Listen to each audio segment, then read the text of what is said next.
Welcome to Cafecito y Calidad. I'm your host, Elizabeth Sanchez, licensed marriage and family therapist and certified coffee enthusiast. Whether we're connecting with friends or studying for a big exam or just grounding with a little caffeinated cozy goodness, coffee brings us together. It powers us up and it gives us a reason to sit down and connect.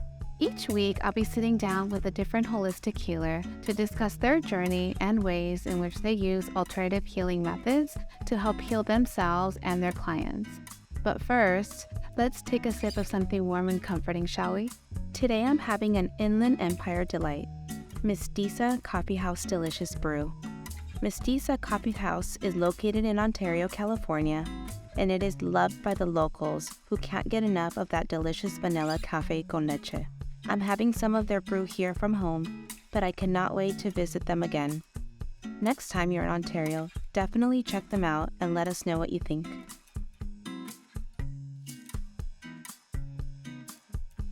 Welcome back to Cafecito y Calidad, where we explore holistic approaches to mental health and wellness. Our guest today is a true expert in the field of gut health and weight neutral care. She's a successful weight neutral focused naturopathic doctor who has dedicated her career to helping individuals navigate gut health issues. She has a passion for educating individuals about the importance of gut health and a commitment to helping people adopt a weight neutral perspective on their health and well-being. She's also TikTok famous, y'all. Without further ado, let's welcome Dr. Carolina, naturopathic doctor, to Cafecito y Calidad. Hello, Dr. Carolina. Thank you for being on our podcast. Hello, Elizabeth. It's so good to be here. Thank you so much for having me. We are so excited to have you. I've been a true fan. I follow you on TikTok, on Instagram, and you have so much knowledge. So I'm excited for you to share our audience a little bit about what you do and what got you into the field of naturopathic medicine and gut health. Yeah, absolutely. So, hi, for everyone who doesn't know me, my name is Dr. Arreola. I'm a naturopathic doctor, and like Liz had mentioned earlier, I focus on digestive health or gut health. And the way I got into this field is more so because of my own experiences with the traditional medical field and feeling kind of failed or let down by the different experiences I had with the doctors that were partaking in my care. So I traditionally wanted to go to medical school. I wanted to become your conventional medical doctor. That was the dream all along. And it wasn't until I actually had done that whole process in terms of going and getting my degree in biology, taking the MCAT and preparing to apply that gut instinct kind of kicked in that I wasn't really doing the right thing, which was interesting. It had never come on so strong before. I thought that at that point in life that I should be really, really excited to be where I was and for the next step. And I wasn't feeling that. I just felt almost like you were trying to put a puzzle piece in a place that didn't fit. And in order to, I guess, really investigate that, I just took a step back and was trying to evaluate if this was the decision I wanted to make. And during that time, I reconnected with a friend who was in naturopathic medical school. So she was actually the first person to introduce me to the field of naturopathic medicine and just the entire holistic approach that it takes to health. And as soon as I heard it, that fire, that light that I was looking for, it lit up in me. And it just felt like, okay, this is what I need to do. And after that, I want to say the stars aligned. I found a school that was in my hometown here in San Diego, California. And I signed up for a tour. I applied, I got in, and just in a matter of a couple months, my whole career had shifted to this new field. And it's, that's just how it's been ever since. But the way I got into gut health in particular was actually not until I was already in medical school and I was dealing with my own digestive health issues that I didn't actually know were problems or issues. I just kind of thought it was the norm to feel the way I was feeling. And once I started to learn about how normal digestion should be and just normal symptoms or lack of symptoms a person should have, I realized that there was something kind of wrong and that I needed to fix. And I started using the approaches that we learned in school to heal myself. And my results were incredible. And I just fell in love with the field. Beautiful. Yeah, and I think it really shows in the work that you put out in social media, and I'm sure your patients feel that too.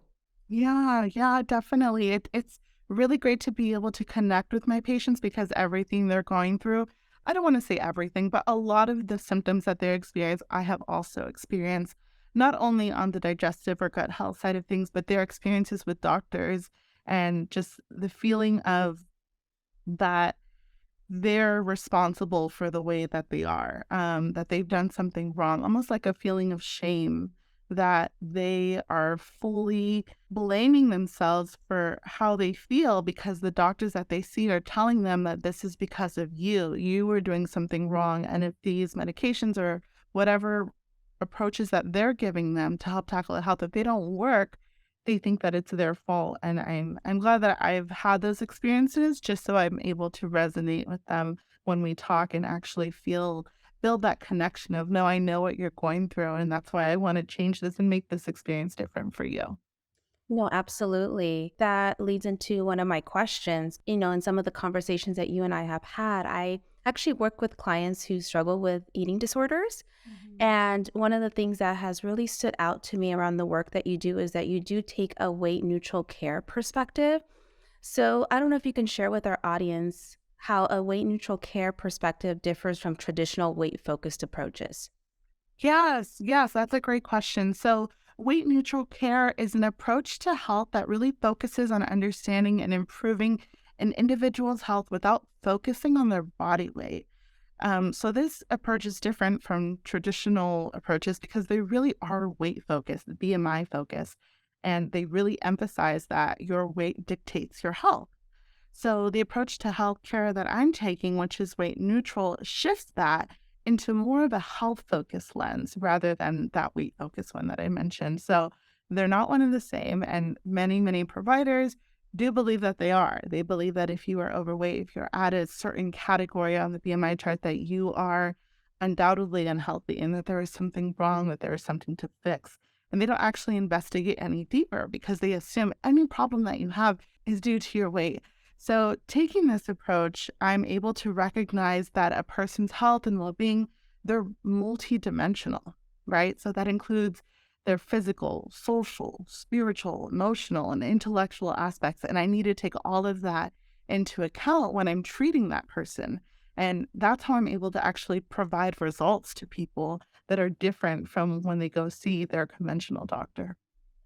Dr. Carolina, I think in my practice, I see a lot of clients who potentially don't even want to go to their conventional medical doctors because of the fear of having to discuss their BMI, their Mhm. weight, and then which then I'm sure leads to maybe issues around their gut. I don't know if you can maybe elaborate a little bit more on that. Yeah, that's a really great question. So there's this whole dynamic that goes on in our body. It's like the gut-brain hormone connection, right?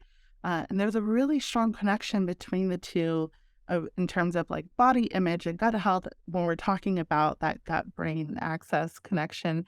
So having poor gut health can contribute to someone having really imbalanced hormones, right? Those two are very closely tied within the body. So that's why I not only see people for digestive health issues, but also hormonal imbalances, because it's very rare that someone experiences one without the other.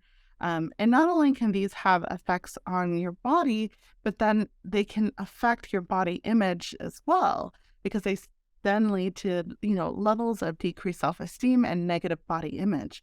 And then it's a vicious cycle because those people that are having a negative body image and feeling really shamed about the bodies that they live in, it then perpetuates this unhealthy eating behavior and it exacerbates their digestive issues because they're chronically stressed. They're chronically stressed from always being mistreated or consistently dismissed of their health concerns. So then you have this whole gaslighting picture coming in, right? Where doctors are telling patients that that there's nothing really wrong with you. If you would just lose the weight, then you would be okay. Or it doesn't matter what you're going into the doctor for. Everything tends to be blamed on the weight if you're of a certain size. So that will then increase the stress levels, which is going to increase the digestive symptoms and can further exacerbate hormonal issues and then make their body image even worse. So all of these things are connected, and I see it in my patients on a regular basis.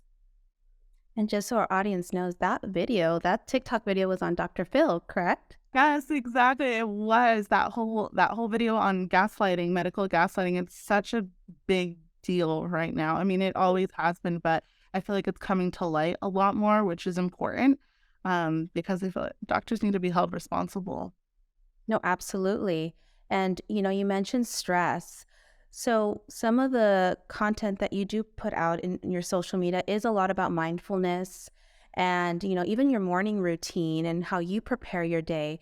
Can you elaborate a little bit more or talk a little bit more around gut health, ways that meditation might be really helpful for your clients in helping their gut health issues? Absolutely, I can. So for almost every patient that I see, I am recommending some form of mindfulness activity.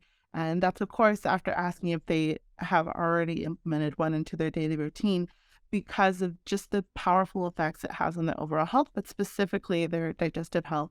So, I guess to take it back, in order to properly just digest foods and absorb the nutrients that you're eating, you have to be in a specific state. You have to be in what we call parasympathetic state, right? That's our rest and digest, which is opposite from that fight or flight or that chronic stress state that people can be in. So, because of that, I'm always telling people when we sit down to eat, it's really important that we're mindful of our environment.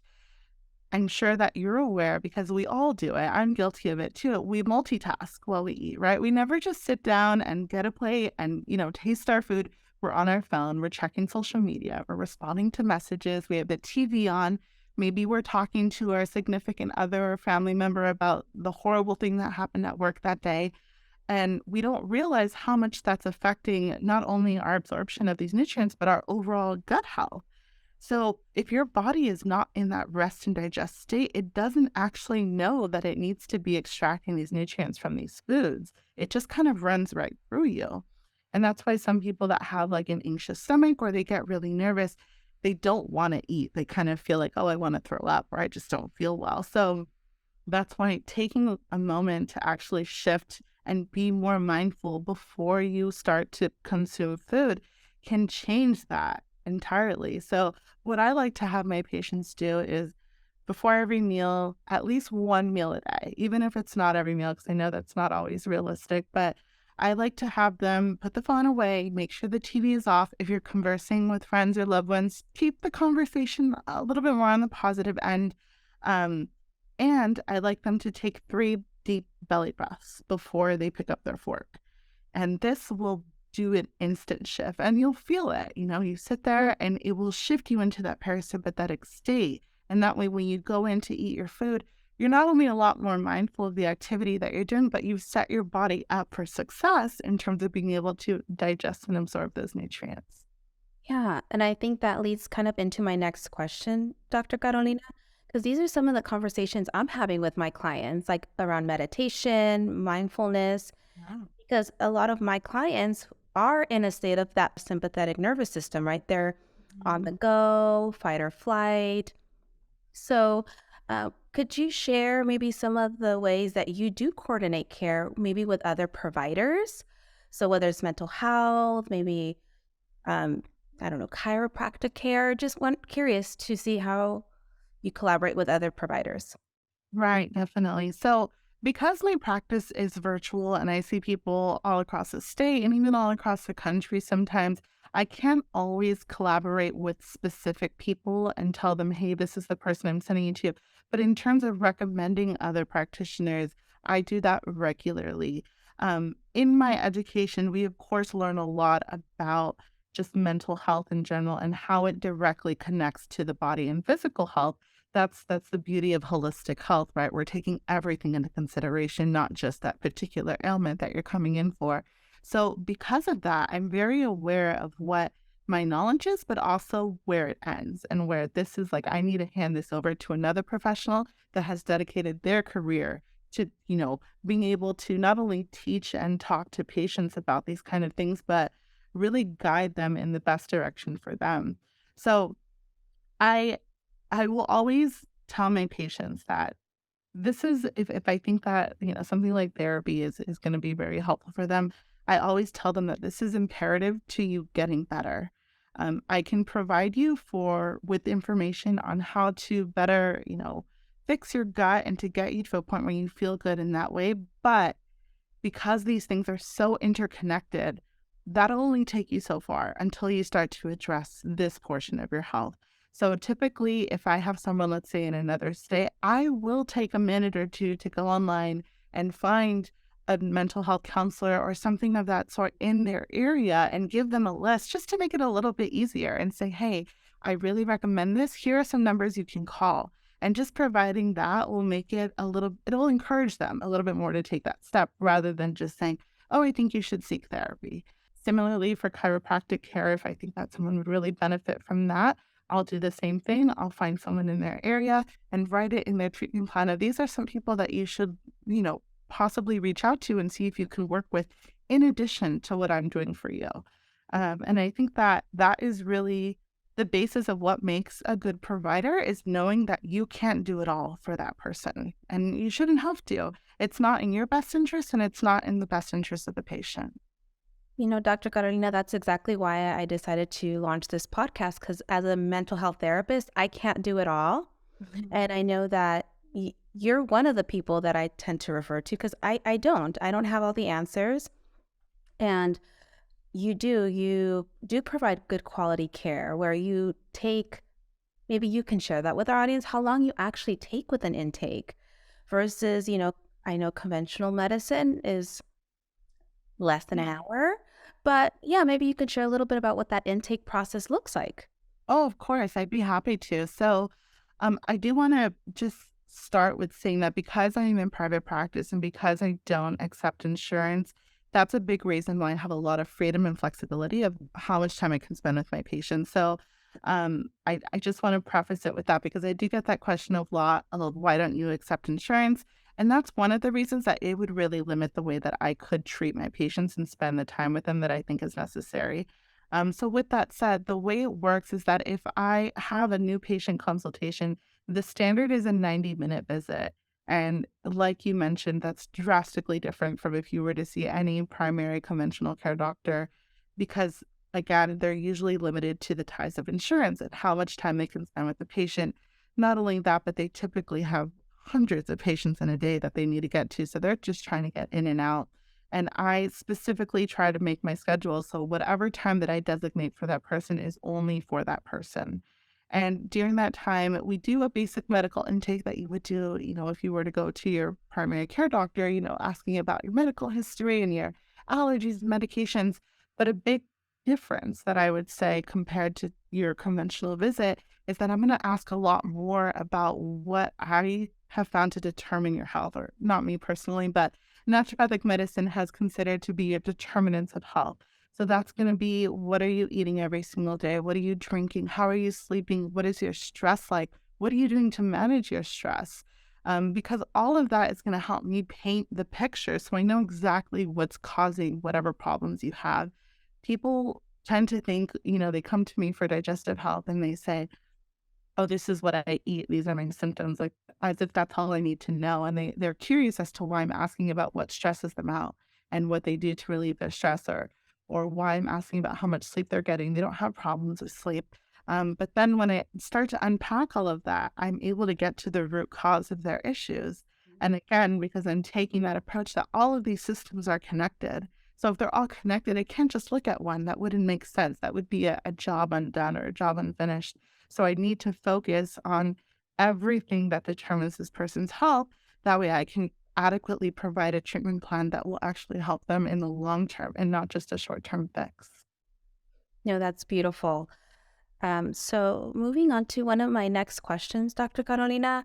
Mm-hmm. So the majority of my clients in my private practice are, they're BIPOC, so Black, Indigenous, people of color. And so I wanted to see if you are able to talk about gut health, race, ethnicity, and maybe even stress, and how they all interconnect in the work that you do with your clients.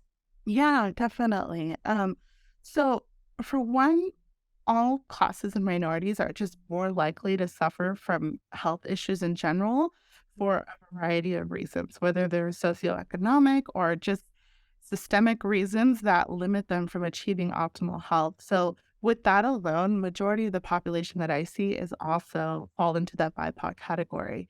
Again, not just because of physical factors, but even genetic predispositions and other environmental factors like access to healthy foods, access to being outside and being able to go for a walk, something as simple as that.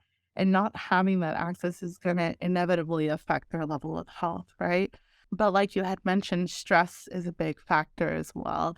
We, as part of that community, we tend to, go through a little bit more stress on the day-to-day basis because of how the system is set up kind of against us, right? We're not always put in a place to win.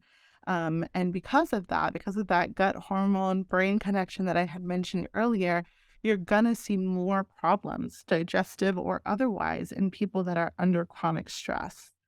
And what I work actually predominantly with the Latino community, and you see a lot more family stress there as well, right? Which is different from what I see in other communities of color, or even of white communities. But there tends to be a lot more shouldered on them, based on how their mother is doing, on how their siblings are doing, and taking that responsibility and putting it on themselves.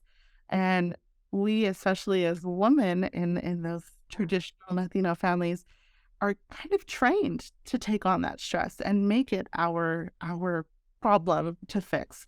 And that's so deeply ingrained in so many people. And so it takes a lot more work to actually uncover that and say, hey, this is part of why you have this chronic digestive issue. This is part of why you have this chronic anxiety. It's not just simpler things like stress that from school, a school assignment or work, a job that is stressing you out, but really deeply ingrained things that culturally have been normalized. It's normal for the women to worry about what to cook and make sure the house is clean in these Latino communities.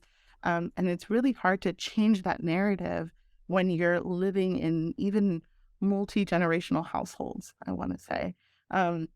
So I need to take all of that into account, and it can be a lot. And this is usually a time when I will say, hey, we need to start working with another provider to help tackle those issues, because it can be a lot, but it's very, very important that I take into consideration and bring it to light to the patient, because sometimes the patients don't even know. They're not even putting those two things together that could possibly be contributing to their overall health. So just kind of showing that connection and bringing it to light can do a lot for them.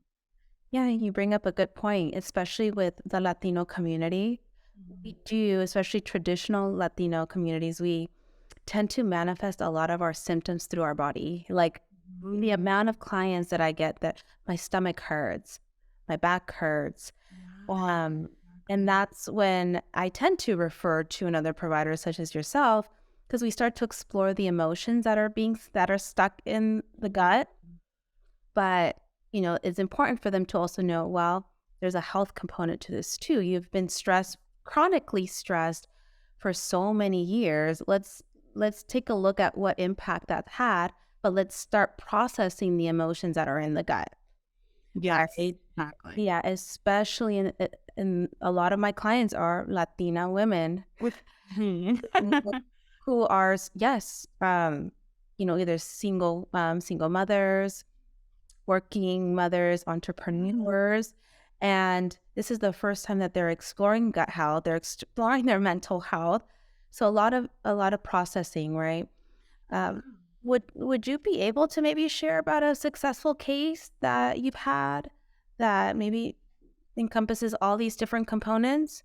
Yes, of course. So I had a patient actually not too recent. I want to say in the last 4 months or so. She came to me because she had several different health issues. Some of them were digestive, but it was honestly systemic. She had symptoms that were going everywhere from head to toe. And they seemed to be random. They seemed to be like she did not know what was causing them. She had been to several different doctors, and everyone was giving her a little bit of a Band-Aid to fix, right? So if she had like chronic eczema or skin issues, they were giving her topical steroid creams, things like that. If she was feeling anxiety. She was being put on medication. There was just so many things that were going, but nothing was making her feel better. So even though she obviously took whatever she could get in hopes of feeling better, and she could not. And it wasn't until we did our intake, and I was seeing that, okay, these are all pretty severe issues. And if all of her lab tests, all of her scans or X-ray, everything was coming back normal. Everything was showing that there's no disease process going on. So the first thing that came to mind was, okay, have you experienced any trauma? And I didn't get to that point till towards the end of the session, so the end of that 90-minute intake. And when I asked her that question, it just kind of went silent for a good 20 seconds, and I knew that something had happened there. And she looked away, and then finally when she came back, she said, yeah, she disclosed that she experienced some severe trauma as a child, and she's never talked about it. She's never shared it with anybody. She's never sought help for it because she just felt that that was something she wanted to forget about. She didn't want to ever bring that back up again. And even in the session, I could tell she was very reluctant to let me know this information. And I tried, my absolute hardest to be very sensitive to that, because I know that it can be very triggering for people for me to even bring up the idea of trauma, let alone their specific trauma. And in that conversation, I mentioned this whole, gut-brain connection, and that book that I think we've also talked about, me and you, that The Body Keeps Score. And I talked about how all of these symptoms that she's having could be directly connected to that trauma that has been buried so deep inside of her that she has not addressed one little bit. And she started to cry, I remember, in that session, because to her, I think it felt a little bit like a light bulb, like something had kind of clicked, and she realized, could this actually be the source of all my problems? Is this why nobody can help me? And, she didn't say too much at the end of the session. And then I went ahead and I created her treatment plan and sent it over. And in the treatment plan, I went into it a little bit deeper, because I write it all out. So that way she's able to review it on her own, without the pressure of me being there and needing an answer. And in there is when I had recommended, a specific person that I would like her to see, because she was local, for mental health services, and actually EMDR, which I think is also another thing that we had talked about.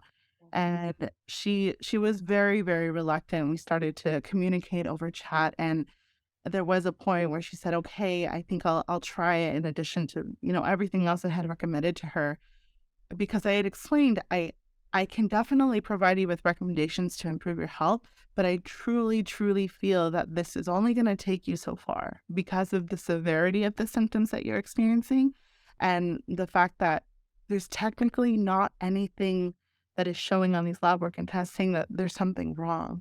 So I really do think it's at a deeper level that can be picked up on. So she eventually agreed, and then I didn't hear from her for a good, I want to say 7 to 8 weeks. And normally my patients stay in contact. They'll send me a message, give me updates. And then at about 8 weeks later, she messaged me, and she told me that she finally moved forward with that. And I don't want to say all of the symptoms, but it was a good 70% of her symptoms had already begun to shift and alleviate, to the point where she was just like in shock that for the last decade, she had not experienced any changes, or very minimal changes, regardless of what she tried. And for the first time, she was seeing an alleviation of symptoms. And that was just, it felt like such a win for me, even though it wasn't my own doing, I felt like I had truly helped a person. But it was difficult because I wasn't sure if she was even going to take the recommendations I was giving, but I knew that it could possibly change her life. And thankfully it did. It worked out for the best. And you were that step for her. You were that step. It's really hard. The topic around mental health there's still such a huge stigma, but the fact that her doctor was able to bring that into the room, and you were able to have a conversation with her, and you recommended her EMDR therapy, which is something I specialize in. I'm in desensitization and reprocessing therapy. I think that's huge. And it goes to show how you really take your time to review your clients and really analyze and reflect on their cases. And that's why you do the work that you do. That is so powerful. Thank you. Thank you so much. I really do take value and I take a lot of pride in everything that I do. Because it's obviously not the traditional route, but even going through the naturopathic route, not a lot of doctors will always take that extra step or that extra approach. Mostly because, as any profession, they want to make money. They want to be able to, profit on their business, which is great. And there's no shame in that whatsoever.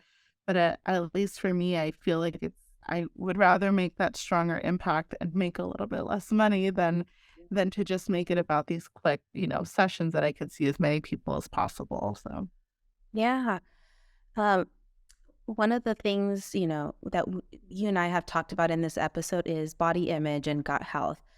So, would you be able to elaborate on maybe some of the things that you might share with a client who's struggling with both, whether it's tips or some advice? yeah, definitely. So, for people that I see that are struggling with both body image issues and gut health, it can be really difficult because many times people are trying to get away from the diet culture and they're trying to get away from that whole aspect of I need to be smaller and I need to, only eat a certain way in order to be healthy. And then at the same time, when we're talking about digestive health, they kind of line up where people say, oh, if you want to have a healthy gut, you can't eat any of these foods ever. And if you do, then you're not healthy and your gut is all messed up. So that can be really, really a hard place for people to navigate from because they feel like they have to choose, like, which one am I doing? Which way do I go? And not only that, but trying to take away the fear that surrounds food, which I think happens so much more nowadays because of that whole body image issue and feeling like, okay, this food is bad and this food is good. And that's a really, really hard mentality to break. And I'm saying it even from experience from myself when I first started to get into this whole health at every size approach or weight neutrality. It's really, really hard. It's a daily struggle for me to shift away from that paradigm and not label everything as good or bad and try to just focus on myself and what makes me happy and what keeps me healthy.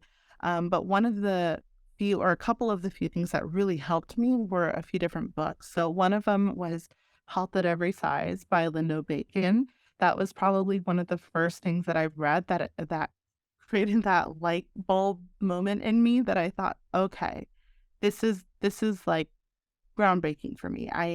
All my life I thought that my issues maybe were due to my weight because that's the narrative that I was being told by all the doctors that I saw. And it wasn't until again I kind of fixed myself in when I was in school that I realized, wait, my weight didn't change, but I'm all better. So that doesn't quite match up. So reading this book was so great because it just helped me put all the pieces together and it made a lot more sense as to my own experience and what I had gone through. And it also gave me a lot of hope that being in the body that I wasn't a death sentence, which is what I was made to believe for so many years. So that was like the number one book that I would recommend everybody read. And then there are two other books by a person that I found on social media, and she actually has a podcast too, but she on social media, she's at Your Fat Friend, and she wrote two books. One of them is called What We Don't Talk About When We Talk About Fat. And then another one is You Just Need to Lose Weight and 19 Other Myths. And these are great books because they're very research heavy. So because of that, it gives you a lot of rebuttal in terms of when people come at you, for being in the body that you're in, especially doctors or health professionals that tend to have a little bit more of a condescending tone as if you don't know what you're talking about. It gives you a lot of ammunition to have a confident rebuttal of like, no, that is not true.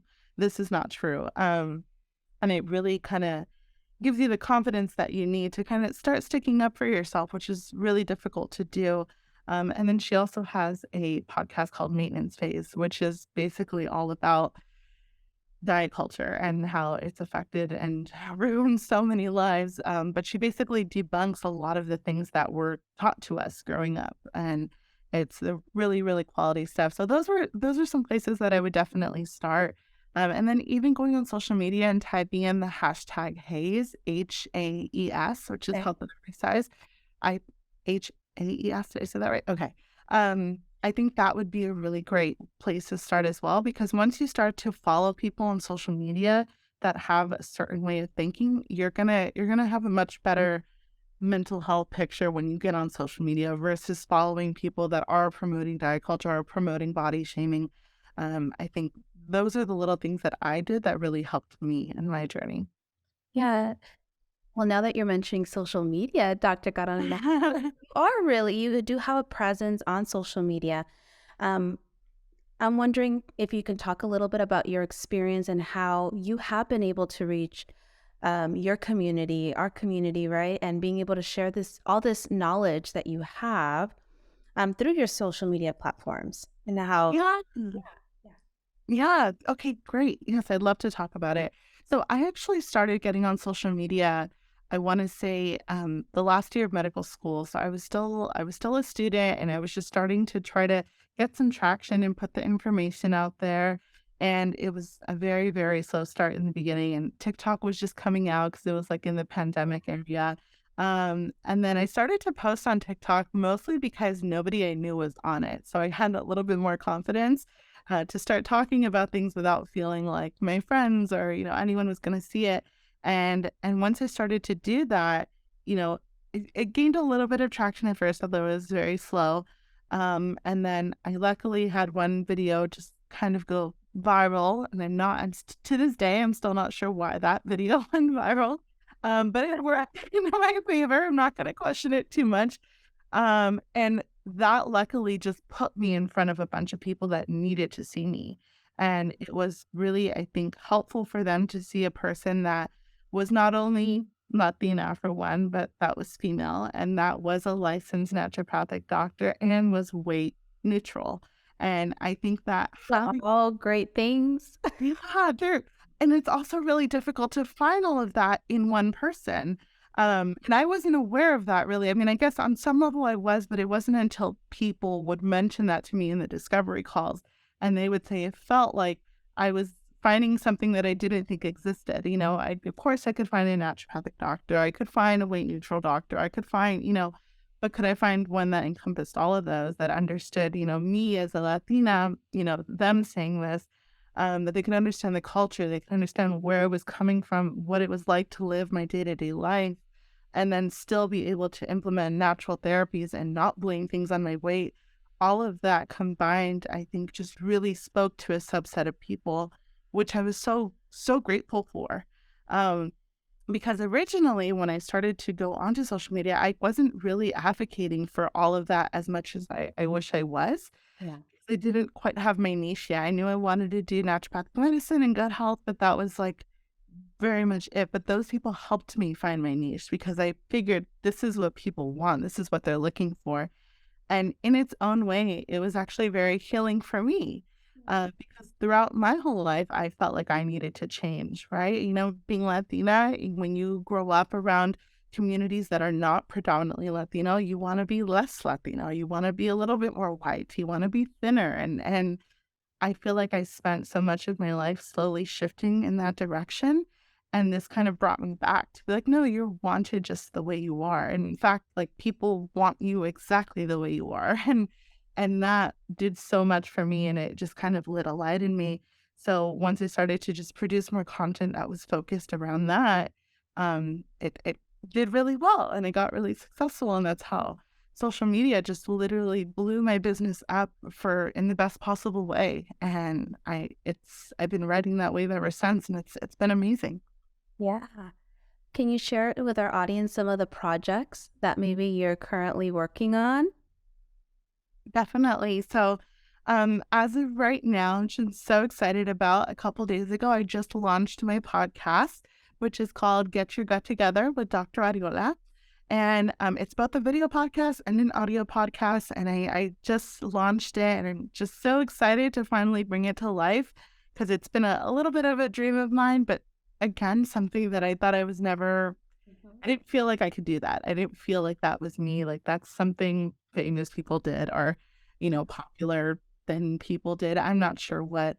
Um, So it was really, really exciting to kind of put that out there, to feel from my audience if that was something they were interested in, and to get such an amazing response that people did want that. So I began working on it, and it's been so much fun to do, to create all the information in a way that's like easily accessible. And I'm able to share it with so many more people, right? Because not everybody is on social media. So that's definitely the most newest project that I'm working on right now. And it's taking up all of my free time, but it's been so great to do. And where can our audience find you on social media? Yeah, so on social media, you can find me on TikTok at dr.arreola, or on Instagram at Arreola_naturopathic.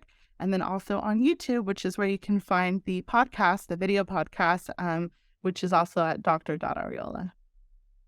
So, Dr. Carolina, we definitely covered a lot in today's episode. We talked about your work with the BIPOC community, gut health, stress management. We've also recommended some really good resources, not only books, but like social media platforms, and some of the strategies that you personally use to help your stress and your gut health. Thank you so much for joining us today. Thank you so much for having me. It has been my absolute pleasure, and I really appreciate the opportunity to talk with you and talk with your audience. Thank you so much. Thank you.